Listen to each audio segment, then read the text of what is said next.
news, chaos at Chicago's airports, hundreds of flights grounded. What the I-team has learned about the Naperville man accused of causing all of it. Frustrated flyers, thousands of passengers stranded. We're going to be here for hours. When things might return to normal. Canine under attack. The police dog severely hurt by pit bulls. How a common spice helped bring it to an end. Live from Chicago's #1 news, ABC 7 Eyewitness News at 10 starts right now.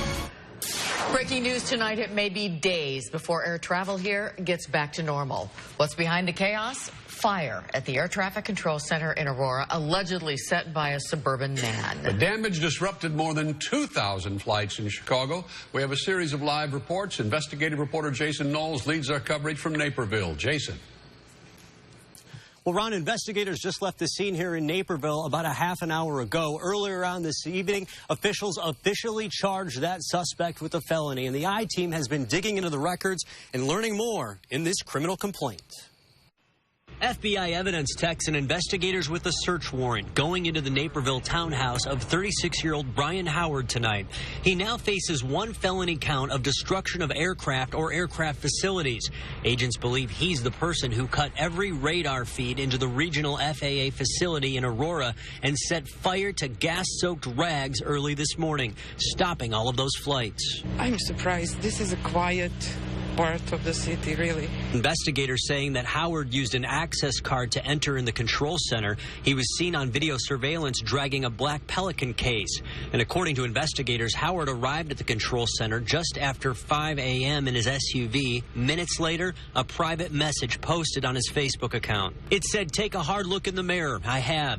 This is why I am about to take out ZAU, which is the Aurora facility, and my life. April, Pop, love you guys, and I am sorry. Leaving you with a big mess.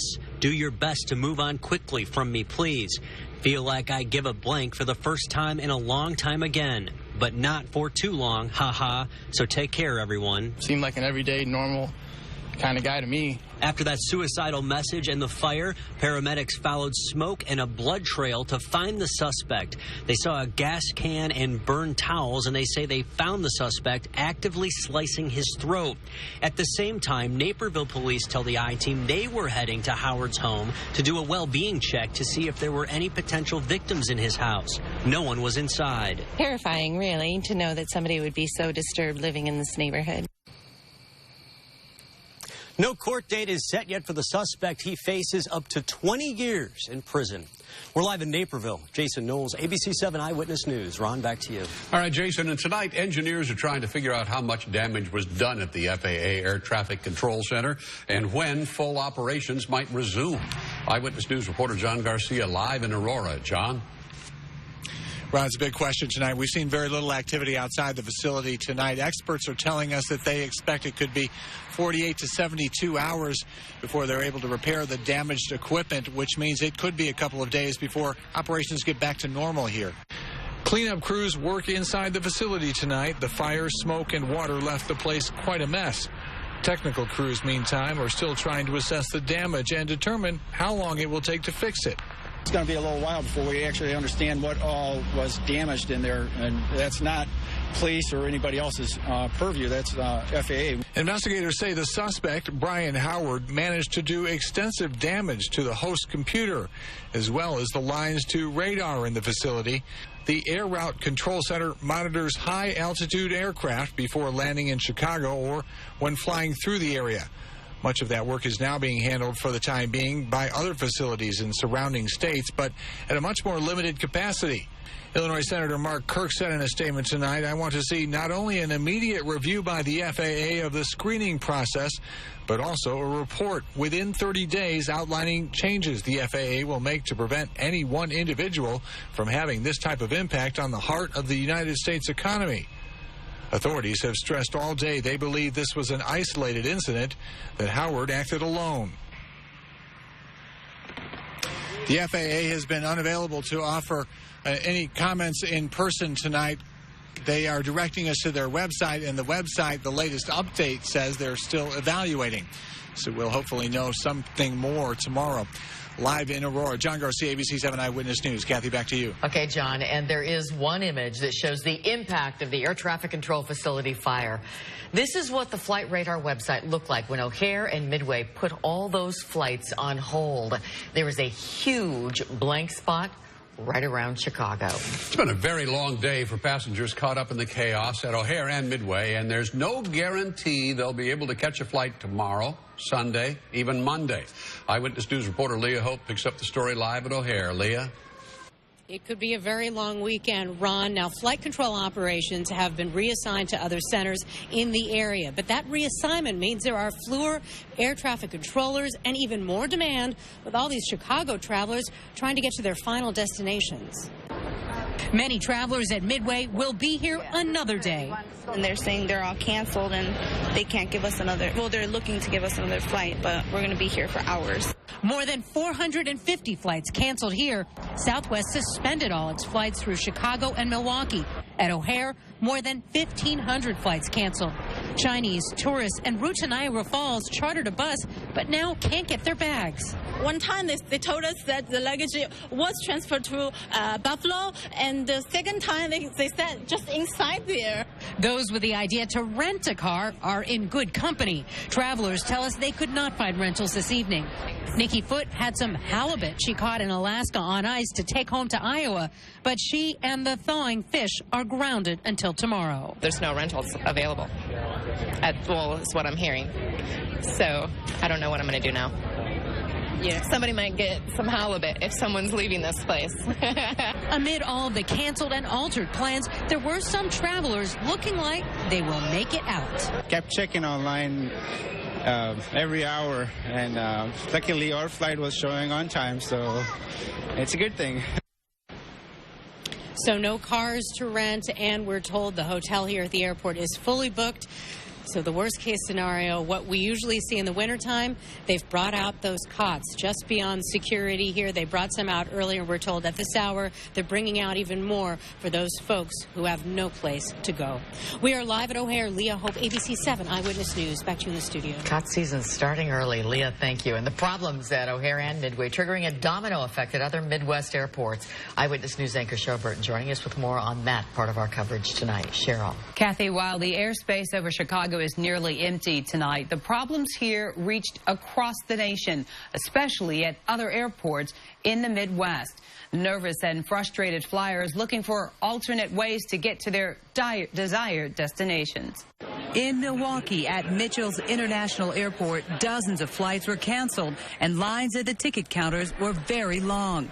In Minneapolis, the scene of despair was duplicated as travelers stuck at the airport for hours waited in slow-moving lines, phones in hand, on hold with customer service, with hopes of reaching their destinations. I've been here since 6 this morning, and was a 6-minute hold time when my flight was initially delayed. So I was like, oh, it'll be fine. We'll get on a later flight. Well, now it's canceled, and I'm on a 60-minute hold time. At the Indianapolis International Airport, special accommodations were made for delayed and stranded passengers. Local travelers were moved to the front of the line so they could begin their journey.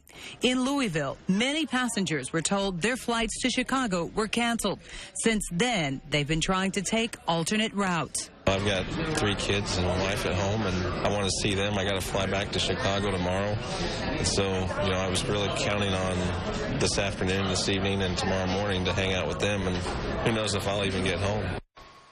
Well, Southwest Airlines has canceled all its flights out of Milwaukee today, and most passengers say they will be back at their airports in the morning, and if flights aren't back on schedule, they will consider other options like driving, taking the train, and even the bus. Kathy, back to you in the studio. Okay, Cheryl, and you can monitor updates on the investigation and on the travel impact at abc7chicago.com and on our Facebook and Twitter accounts. We will also have the latest developments coming up on our next newscast, which is at 5 a.m.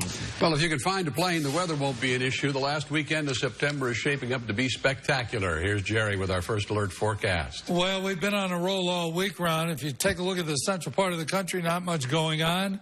Some showers to the south and and west. A couple of isolated showers now back in Iowa. Today we had temperatures right around 80 degrees, and it looks like over the weekend we're going to see temperatures near 80. If you're making plans tomorrow morning, near 60, noon 74, and 77 by 4 o'clock. I'll have the full weekend forecast coming up. All right, thanks, Jerry. And still to come, a deadly shooting inside a Chicago barbershop. 3 customers are hit. A warning for drivers used to free parking where the perk is expiring this Sunday. Plus, I was able to grab the pit bulldog and put a body lock. The man who used a wrestling move to rescue a Chicago police dog being attacked by pit bulls.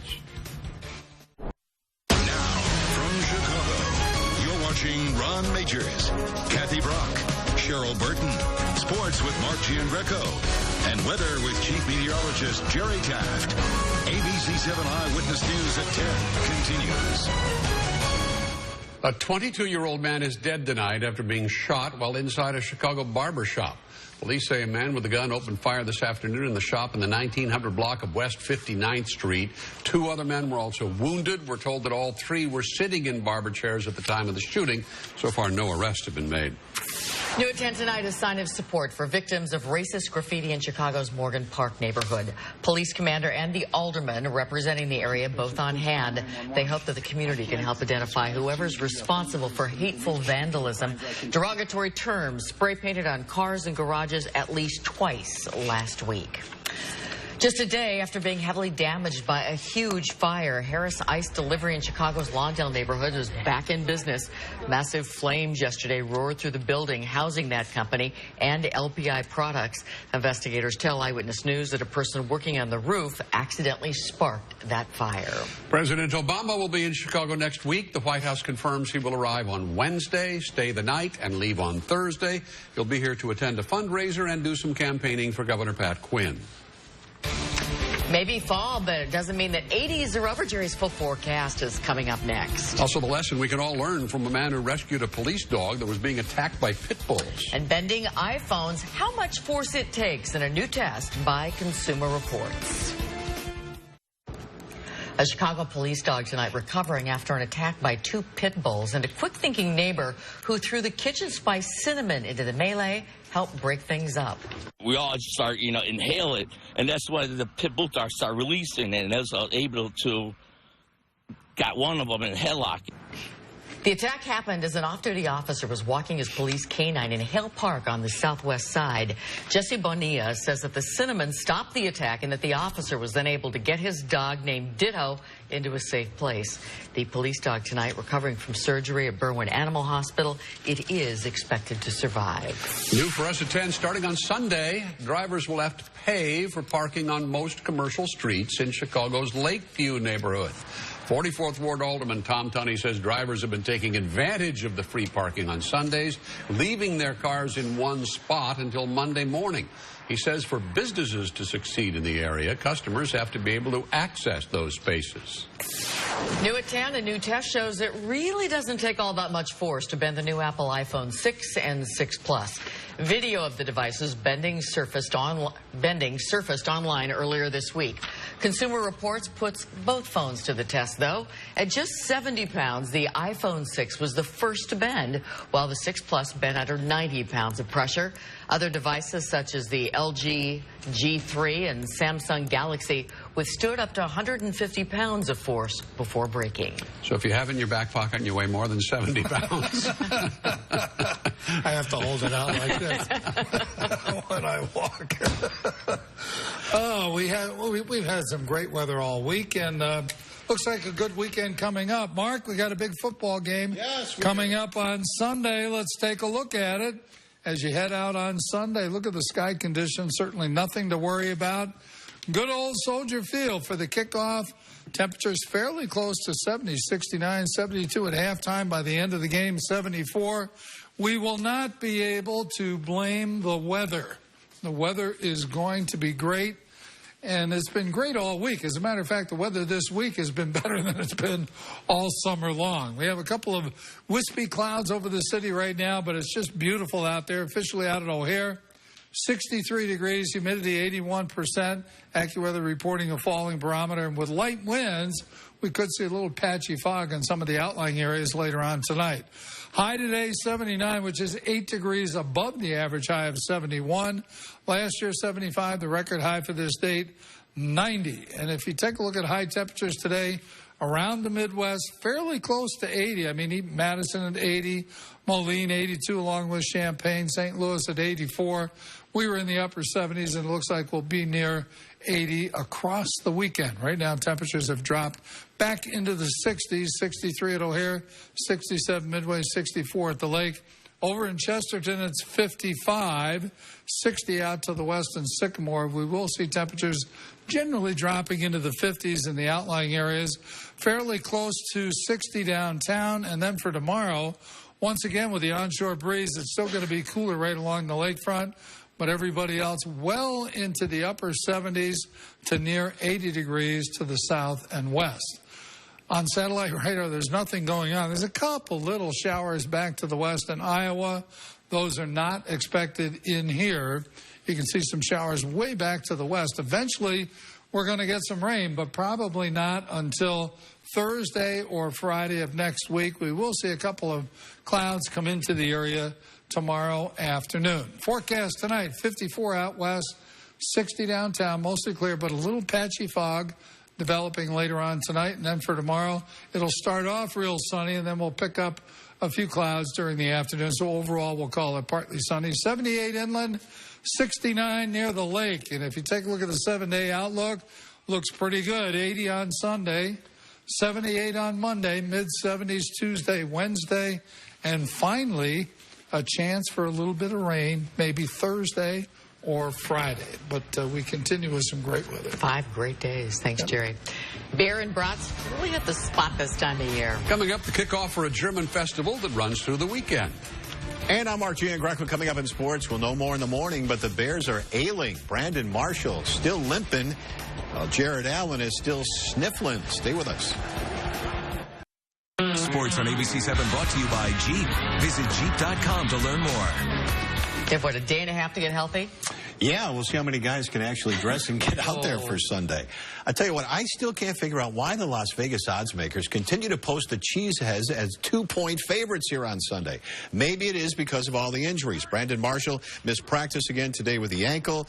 Chris Conti is questionable with the shoulder, and we could see a lot of Trevor Scott with Jared Allen sent home sick today.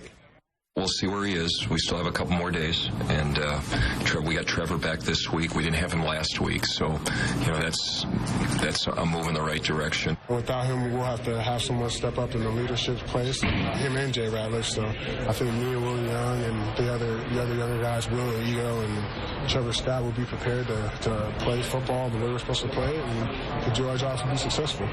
Yeah. Okay. Now, in our Friday edition of Waddle's World, Tommy's all excited about the Bears' big window of opportunity here. Look, if you listen to me babble about football each and every week, you understand just how important time and place is to me. You have to catch your opponent at the right time in the right place. And I think the Bears are getting the Packers at the right time and certainly in the right place. To me, the key to this game is Matt Forte. The Bears have struggled to run the football the last 2 weeks. Understandable when you're facing the 49ers and the Jets.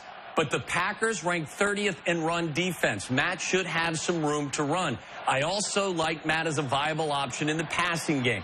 Get him matched up with those linebackers and let him work the middle of the field. In this game, I think Matt Forte can get between 150 and 200 total yards. If he gets those numbers, we're looking at a Bears victory. Again, the Bears have to take care of the football. There's no magic formula here. They lost the turnover battle in week 1. They lost the game. They won the turnover battle the last 2 weeks. They won those games. I like the good times to continue to roll. I say Bears 30, Packers 27 in a shootout. Oh, high school football tonight. Battle of the Unbeatens, number 5, St. Rita, number 3, Providence. That Celtic sophomore Richie Warfield on the kickoff return, dancing 85 yards for the touchdown. He also ran one in from 23 out. Providence wins it big over the Mustangs, 41-27. Well, the Hawks still getting their preseason bearings, played host to the Rangers tonight. And old Cody Bass trying to fight his way onto the roster, still taking on Nick Tarnasky. Down 2-0 in the second. Philip Deneau to Dennis Rasmussen out front here. Pretty goal to make it 2-1, crashing the net. But New York was in control most of the game in the third. Will Metz, John Moore with the drive, tipped in by Anthony Duclair. He had a pair. Crow and the Hawks lose 4-1. Paulie back in the lineup this evening as the Sox and Royals head into his final weekend. Unfortunately, he went 0 for 4 while this kid got all of that pack of gum. First inning, Billy Butler cues one up the middle off Hector Noese. That sends Lorenzo Cain home. Sox lose 3-1, allowing Kansas City to finally clinch a playoff spot. Congrats to those guys. Cubs in Milwaukee must be 60s night at Miller Park. At least I hope it is. Fifth inning, Anthony Rizzo with a double deep to right center over Ryan Braun off the wall. Scores Javi Baez. Cubs are up 6-4 in the eighth as Renteria just got tossed. Briefly, the Bulls add Kim English, Ben Hansbrough, and Solomon Jones to their training camp roster. Finally, day one of the Ryder Cup, proof that Americans really can't pull off that kilt look. Graham McDowell with a big birdie here. He and Victor Dubuisson beat Phil Mickelson and Keegan Bradley. Europe leads the U.S. 5-3. Not crazy about the snow cone look there either. It's kind of like, you know, hipster golf. Oh, you're the golf fashion police now. I absolutely am. Thanks. As September winding down, it's time for Oktoberfest. Coming up next, the festivities that you may want to check out over the weekend. And here's Jimmy Kimmel with a look at what's ahead. Thanks.